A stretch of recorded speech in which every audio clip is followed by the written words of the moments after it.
Well, God wants us all to be courageous because He knows we'll face times in life and situations and circumstances that it takes more than just a desire. It takes courage. Many people operate on the basis of fear, on the basis of what other people think. We as believers should operate on the basis of courage. Courage to say no when we ought to say no. Courage to say yes when we should say yes. So what kind of courage do you have? Is yours sort of floating between, depending on the situation? Or do you know the difference between right and wrong for your life? And you've made up your mind. Do we sit down and let change just happen to us? Or are we just watching change happening around us? Or are we aware that change is happening within us? Or are we going to be those proactive people who make sure that we affect what happens to us? Change also produces 4 types of people. They are in this room. First of all, there are people who watch things happen. Not all change is improvement. You used to weigh 128. And now you changed. And for some of you, that's not an improvement. You lost your wardrobe. You lost your ability to climb up steps fast. You even lost quality of health that you had. Change doesn't mean improvement all the time. But the problem is, without change, there can be no improvement. So you have to decide what to do with change. Change will happen. And if you are not careful, it could be destructive. So you have to determine, what kind of change do I want in my life? And I want you as a young person, as a mother and a father, as a business person, to think about your company even, or your family, or your educational pursuit. What kind of classes do you want to take in college this year? What kind of grades do you want? What kind of relationships do you want to have in your life? Who do you want to drop, and who do you want to pick up in your relationships? What kind of people do you want to associate with? Where do you want to travel that you've never been? What are the books you need to read you never read before? The changes come with choices. So what kind of person are you? Drive. That's this puppy right here. This is what you want. This is your prefrontal cortex. Drive is the mode where you're in charge of your thoughts, okay? It's where you are fully awake, you are present, and you are driving your thoughts and actions. When you're doing that, your prefrontal cortex is active. The prefrontal cortex is the part of the brain that you need in order to learn new behavior, in order to do something difficult, in order to do something uncertain, in order to do strategic thinking. So I'm going to give you an example. So I'm a righty. If I were to try to write with my left hand, Lewis is going to torture me and tie my hand behind my back and make me do this, I could do it. It would look like I was writing with my foot. And if Lewis came up to me and said, "Hey, Mel, you want some bulletproof coffee?" I'd be like, "Lewis, I'm trying to concentrate. I can't do this." My prefrontal cortex would be el fuego, because it is firing on all cylinders to communicate to my hand new behavior. So the thing that's cool about that is that you can use a simple trick. The moment you feel yourself hesitate, the moment you've got one of those moments where you know that you need to, this is that moment that Lewis talks to you about where you got to step outside of your comfort zone and you've got to lean into your passion and you've got to really take some risks and you got to feel the fear and you got to do it anyway. That's the moment where you just woke up and now you got a decision to make. Are you going to drift back into the habits, or are you going to awaken your prefrontal cortex and drive forward and focus and do something new? I am a strong believer that we quit. Because why? How does a 297-pound cockroach guy who quit on everything is now considered one of the baddest men on the planet? How is that possible? It means I had to change one thing, my mindset. So there's no way in hell that was it, but that guy was in me. It wasn't like God came down here and said, "Hey, guess what, man? You're a fat ass, but I'm going to now make you a badass. I'm going to miracle this to be a badass." No, it was in me. I had to believe and make that belief work. And through hard work, I did that. And if you understand the mind, it does what you tell it. That's its job. And if you tell it better stuff, you have an amazing life. And if you tell it mediocre stuff, you have a mediocre life. I want you to think about this goal that you want. I want you to envision it and see it in your mind's eye. And every day say to yourself that it's possible. See, most people are not accumulating wealth. Most people are living in poverty. Most people are living far below their potential, not because they don't have the capacity, not because they have not been given authority and dominion over everything on the face of the earth, but most people are living like they're living because of the fact that they don't believe they can have any more than what they now have. In the book called Miseducation of the Negro, Dr. Carter G. Woodson said, if you can determine what a man shall think, you'll never have to concern yourself with what he will do. If you can make a man feel inferior, you never have to compel him to seek an inferior status, for he will seek it himself. And if you can make a man feel justly an outcast, you never have to order him to go to the back door. He'll go without being told. And if there's no door, his very nature will demand one. That's why Scripture reminds us, be ye not conformed to this world, but be ye transformed by the renewing of your mind. So every day you have to sell yourself and get out of your mind those old thoughts, that old belief system. Every day you've got to sell yourself on that it's possible.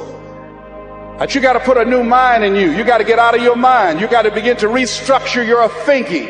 Every day you've got to begin to recondition your mind. See, many of us go through life making choices, thinking it's our choices, and it's not. What do you mean by that? I'm reminded of the great anthropologist Margaret Mead.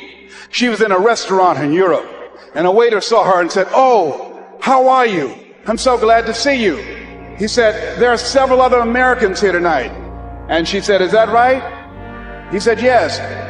She said, "When you serve them dessert, let me know and I'll tell you exactly how many are here." He said, "That's not possible." She said, "Let me know after you serve dessert." When he served dessert, he came back and he told her. She got up, she walked around, and she looked and she observed, and she said, "You have exactly 65 Americans here." He checked the guest list and he was amazed. He said, "How did you know that?" She said, "Because in Europe, when you eat a slice of pie or cake, you eat it from the back toward the tip. In America, when we eat a slice of pie or cake, we eat it from the tip toward the back." How many of you, when you eat a slice of pie or cake, you eat it from the tip toward the back? Raise your hands, please. Good. Now, what else is in your mind? What else are you doing unconsciously that you don't even know? I'm going to say something and I want you to answer it after it. I want you to end it for me. Winston tastes good like what? How many of you don't even smoke Winston but know it? Raise your hands, please. Now that commercial been off the air for 30 years. 30 years. See, let me share something with you. The easiest thing I've ever done was to earn $1 million. The most difficult thing I've ever done was to believe it could happen to me. That was the most difficult part. To believe that given my circumstances, if my birth parents came down this aisle right now, I would not know either one if my daddy came up here or my mother came up here. Given the fact that I was born in an abandoned building on a floor, being labeled educable, mentally retarded, not having any college training, I used to feel all my life that people who had college degrees were more intelligent than me. I remember going to see the late Dr. Norman Vincent Peale, the author of the book, The Power of Positive Thinking. And I used to look at him up on stage and I said, I could do that. I would love to talk to people. I love to talk to people. And I said, I could do that. But then when I started going back to my car, my mental conditioning activated itself. And it said, Les Brown, you can't do that. You don't have a college education. Les Brown, you can't do that. You don't have the training. You've never worked for a major corporation. You can't do that. What makes you think you can earn $5, $10, $15, $20,000 in an hour? You don't earn that now working for 2 or 3 months. What makes you think that you can speak for AT&T, Procter & Gamble, McDonald's Corporation, General Electric? These are clients I have now. You've never even worked for them. How many of you ever thought about something you wanted to do and you talk yourself out of it? Raise your hand if you know what I'm talking about. That inner conversation is what's going to haunt you after standing here and saying, I can do all things through Christ who strengthens me. After saying that again and again, we are more than conquerors.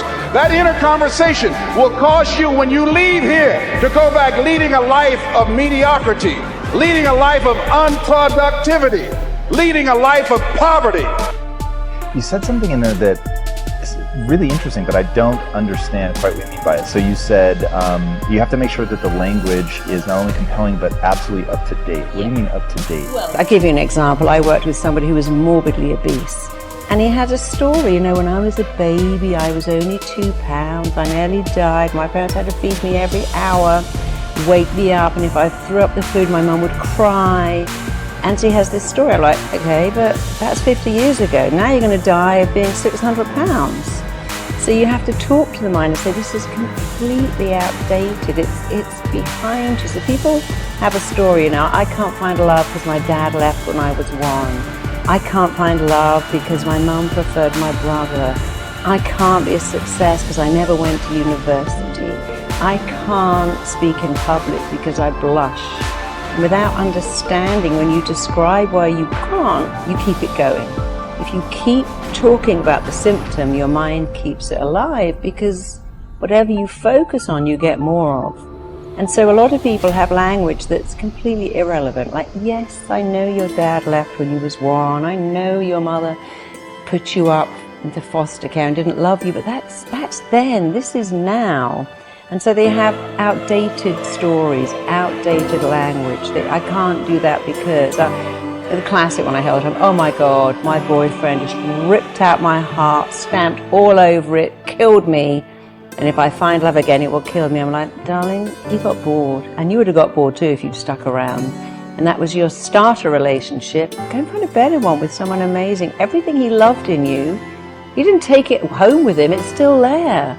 So don't use that irrelevant, I found love and it killed me when it ended. So I found love, wrong person, but I'm going to find it again with the right person. It's going to be amazing and compelling. He's going to fall in love with my soul. We're going to be together forever, because you've got to turn your mind on, and it loves exciting words, dramatic words. It really loves words that make a picture. So if I said to you, you can be the most phenomenal, powerful, awesome, incredible speaker.